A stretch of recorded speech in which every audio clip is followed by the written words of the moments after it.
એમ છે કે અમે ડાયા છીએ એટલે આને આપણે ગાંડા આપણો વેમ છે. એટલે આ ગાંડા છે એવું આપણને કહેવાનો અધિકાર ક્યાં? હા બરાબર. આપણી પાસે કઈ સર્ટિફિકેટ લઈને જન્મ છીએ કે અમે ડાયા છીએ? કે માણસ પોતાની જાતને જ્ઞાની મને સમજવા તો એ બીજા એને અજ્ઞાની લાગે. તમે જ્ઞાની છો 100% ભાઈ, તમે 100% જ્ઞાની, તો એનો અર્થ એ છે બીજા અજ્ઞાની કે બીજા મૂર્ખિયા છે. ના વાત. બીજા મૂર્ખિયા નથી. તમે તમારી જગ્યાએ છો બરોબર છો, એનો અર્થ બીજાને નિમ્ન ન કરો, બીજાને નાના ન કરો, કોઈનું અપમાન ન કરો. તમારી અંદર ઈશ્વર છે એવું બધાની અંદર ઈશ્વર છે. આની અંદર આપણી કરતા હા, હારો હારો ઈશ્વર. શું કામ? હા. કે આને કોઈની સ્પર્ધા નથી, હા નથી આને નથી કોઈની યાર ઈર્ષ્યા હા નથી, માન રે અપમાન પાનભાઈ એ બધું આને કાઢી નાખ્યું છે. અહીં બેઠા હોય ને ઊભા કરો, આમ બે એટલે ન્યા આવ્યા હા. આમ બે.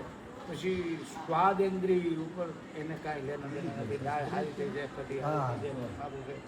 પછી કોણ ખવડાવ્યું એનાથી મતલબ નથી. હા એટલે આપણે તો હા હાંસવું પડે, સાહેબ આવ્યા છે ઘડી બધાને હાંસવું. આપણી સ્વાર્થ નથી. હા. આને એ કાંઈ નથી, તમે સાહેબ જો કોણ છો. એને કઈ લાગે એટલે વળી? આ ઈશ્વરની એકદમ નજીકના પાત્રો છે. અને એની આપણી અંદર એવો ભાવ હોવો જોઈએ કે આ ઈશ્વરની નજીકના પાત્રો, હરિના પાત્રો એવું જેથી થાય ને લો તરત વાત બીજું કાંઈ વાત થઈ જાય.